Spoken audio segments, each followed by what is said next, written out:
Good morning વિદ્યાર્થી મિત્રો, good afternoon, good evening. હવે સામાજિક આંતરક્રિયાની સમજૂતી પૂરી થયા પછી એના લક્ષણો જોવા જોઈએ તો જ આપણે એક ક્રિયા જોઈને નક્કી કરી શકીએ કે હા આ બરાબરની આંતરક્રિયા છે, આમાં આપણે 1% ઓછી કરી શકીએ નહીં. તો એના માટે લક્ષણો સમજવા ખૂબ જરૂરી છે. જે તમારી સામે છે અહીંયા એટલા જ લક્ષણો છે જેટલા તમે સ્ક્રીન ઉપર જુઓ છો. બાકી મારે કાંઈ પણ સ્ક્રોલ કરવાની, અપ ડાઉન કરવાની પણ જરૂર નહીં પડે. છેલ્લે આપણે જે જોયું એ હું તમને સેજ દેખાડી દઉં. તો છેલ્લે આપણે હતું જો સામાજિક આંતરક્રિયા, એની સમજૂતી, એની વ્યાખ્યા પણ આપણે જોઈતી. જો આ સમજૂતી આપણી સામે જ છે. એ પછી હવે આપણે સામાજિક લક્ષણોની ચર્ચા કરવી છે, તો આપણે એમાં આગળ વધીશું. સામાજિક આંતરક્રિયાની સમજૂતી જે તમારી નજર સામે છે એ તમને બરાબર રીતે સમજાઈ ગઈ હશે હું રાખું છું, આશા પૂરેપૂરી. અને આપણા મુદ્દાને આગળ વધારવું છું.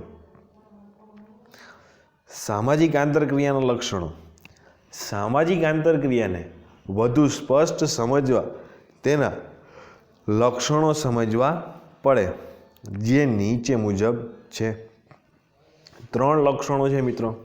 1, 2 કે તેથી વધુ પક્ષો. 2, માધ્યમ. અને 3, પારસ્પરિક અસર. એમાં પહેલું જોઈએ કે સામાજિક આંતરક્રિયા એક વ્યક્તિથી થતી નથી, કારણ કે આપણે છેલ્લે સમજૂતીમાં જોયું કે 2 કે 2થી વધારે વ્યક્તિ કે જૂથ એ દરેક જોઈએ તો જ સામાજિક આંતરક્રિયા એ શક્ય બને છે.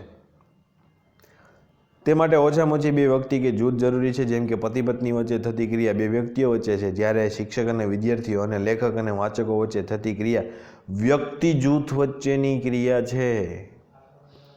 વ્યક્તિ જૂથ, કારણ કે અહીંયા વિદ્યાર્થીઓ લખ્યું છે એટલે એક ક્લાસમાં થોડા એક જ વિદ્યાર્થી, તો વિદ્યાર્થી બેઠો કહેવાય, વિદ્યાર્થી બેઠા એમ ન કહેવાય, બરાબર. તો ઘણા બધા વિદ્યાર્થીઓ હોય છે એટલે અહીંયા વ્યક્તિનું જૂથ થઈ ગયું કે વ્યક્તિ તરીકે કોણ છે? વિદ્યાર્થી છે. અને વિદ્યાર્થી જ્યારે કોઈ પ્રશ્ન કરે છે તો મોટે ભાગે એ પ્રશ્નને આખા વિદ્યાર્થી જૂથ તરફથી મળેલો પ્રશ્ન ગણવામાં આવે છે. તો આપણે એ ઉપર આગળ વધીએ. 2 ક્રિકેટ ટીમ વચ્ચેની ક્રિયા જૂથો વચ્ચે થતી આંતરક્રિયા છે. કેવી ક્રિયા કીધી છે? આંતરક્રિયા. જે આપણે સમજી ગયા છે. આંતરક્રિયા મોઢામોઢ એટલે કે રૂબરૂ, સામસામે કહી, કે પ્રત્યક્ષ એટલે એ 2 એક જ થયું. પ્રત્યક્ષ એટલે ડાયરેક્ટ. પ્રત્યક્ષ પણ હોઈ શકે, તેમજ દૂર રહેલા લોકો સાથે પરોક્ષ રીતે પણ થઈ શકે, જેમાં સંચાર સાધનોની જરૂર પડે છે. આંતરક્રિયા દૂર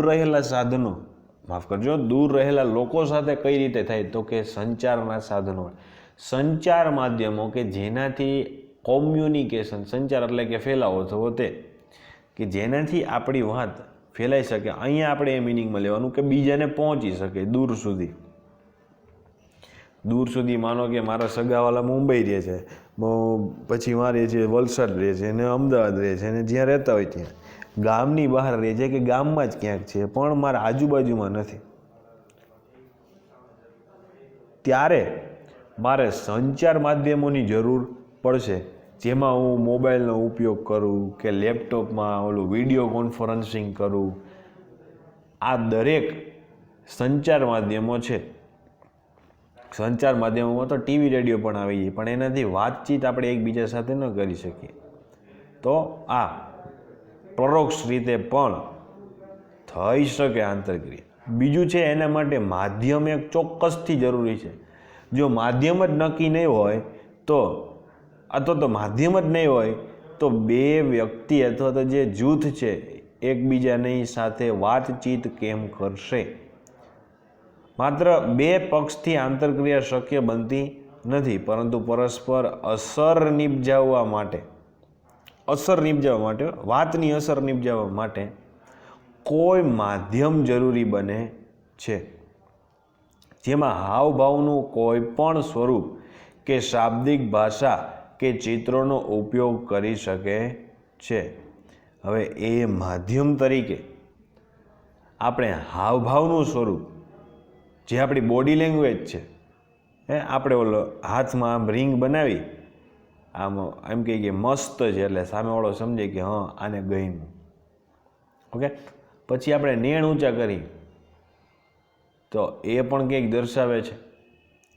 પછી આપણે ખાલી હોઠ ફેલાવી એટલે કે એક સ્મિત કરી દાંત કાઢીએ, એ પણ એક સંદેશ આપે છે, એ પણ આંતરક્રિયામાં ગણાય. તો એ હાવભાવની વાત છે. આટલું જ નહીં, હાથની એક્શન દ્વારા બહેરાને સમજાવીએ અથવા તો મૂંગા આપણને સમજાવે, એ પણ આંતરક્રિયા છે. એટલે કે હાવભાવ છે. પછી કીધું છે કે શાબ્દિક ભાષા, જે આપણે બોલી ચાલીને વાતચીત કરતા હોઈએ તે, અને ચિત્રનો ઉપયોગ, ચિત્ર દોરીને. તમને ખબર હોય તો ઝગમગમાં ચિત્ર વાર્તા આવે છે, તો એ પણ જો આંતરક્રિયાનો ભાગ બની શકે. કેવી રીતે? તો કે હું ચિત્ર દોરીને એમાં નીચે લખીને કહું કે આ આવી રીતે આમ છે તેમ છે. હવે વાંચતા ન આવડતું હોય તો માત્ર ચિત્રથી સમજાવવું. તો આ દરેક કેવી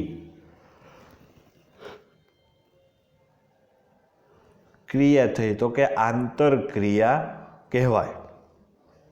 આગળ બહેરા મૂંગા ઉદાહરણ આપે છે કે બહેરા મૂંગા વ્યક્તિઓ વચ્ચે થતી ક્રિયા પ્રતિક્રિયા એ આનું ઉદાહરણ છે. આંતરક્રિયામાં જે માધ્યમનો ઉપયોગ થાય તે સામાજિક અર્થ ધરાવતું હોવું જોઈએ. જો શરૂઆતમાં પણ કીધું કે એક સામાજિક અર્થ હોવો જોઈએ. હા, કાંઈ અર્થવિહીન બાબતની ચર્ચા ન હોવી જોઈએ. પછી કીધું કે માધ્યમો દ્વારા વ્યક્ત થતા અર્થ, ભાવ, લાગણી બધા સમજતા હોવા જોઈએ. દાખલા તરીકે રાષ્ટ્રધ્વજ, રેડક્રોસ વગેરે. રેડક્રોસ એ શું છે? તો કે એ દવાખાનાની, હોસ્પિટલની નિશાની છે, સારવાર ઉપલબ્ધ છે એવું કંઈક સૂચવે છે. તો કે આ જો ચિત્રનો ઉપયોગ કરો તમે રેડક્રોસ જેવા, તો એ બધા પછી સમજતા હોવા જોઈએ એવા ચિત્રોનો ઉપયોગ કરવાનો. રાષ્ટ્રધ્વજ બધા સમજી શકે આ વાત છે. અને ત્રીજું માધ્યમ અથવા માફ કરજો, ત્રીજું લક્ષણ છે પારસ્પરિક અસર. હવે આપણે કોઈની સાથે આંતરક્રિયા કરીએ છીએ, એની અસર ક્યારે જોવા મળે? તો સામેવાળા ઉપર આપણા વાતની, આપણા વ્યવહારની કંઈ અસર છૂટી હોય તો એના અમલમાં જોવા મળે ને, તો અમલીકરણમાં જોવા મળે. તો એની વાત અહીંયા કરે છે કે સામાજિક આંતરક્રિયા અસર ઉપજાવતી ઘટના છે, જેમાં વ્યક્તિ કે જૂથ ઉપર વાણી, ભાષા, પુસ્તકો, ટીવી, ફિલ્મો દ્વારા અસર થાય છે, જે બાહ્ય વર્તન સ્વરૂપે હોઈ શકે છે, તેમજ વલણ, માન્યતા, હિતો, અપેક્ષા જેવી આંતરિક અસર પણ થતી હોય છે. દાખલા તરીકે વિદ્યાર્થી શિક્ષકને નમસ્કાર કરે છે, તેને લીધે શિક્ષકમાં વિદ્યાર્થી પ્રત્યે ભાવ જન્મે છે, તે આંતરિક અસર છે. હા, હું બારે આમ હાથમાં લઈને દેખાડી ન શકું, જો મને આ વિદ્યાર્થી પ્રત્યે માન થયું, એને મને મળ્યો આટલા વર્ષ પછી, તો મને ઓળખી ગયો, મને નામથી બોલાવ્યો અને મને પગે લાગ્યો અને રામ રામ કર્યા, તો હવે મને એના માટે આંતરિક ભાવ ઉપજ્યો હોય, એના માટે લાગણી થઈ હોય, પણ એવું કાંઈ હાથમાં લઈને બતાડી શકતો નથી. એટલે આ આંતરિક અસર ઉપજી એવું કહી શકાય. અને બાહ્ય અસરમાં તો તમે ઘણા બધા ઉદાહરણ લઈ શકો. તો આ પારસ્પરિક અસર છે આંતરિક ક્રિયાની. બસ આ જ હતા એના 3 લક્ષણો. 3 માર્કમાં પૂછાવાની ઘણી બધી શક્યતાઓ છે, માટે સરસ રીતે ભાગા કરવાના છે. Okay, all the best.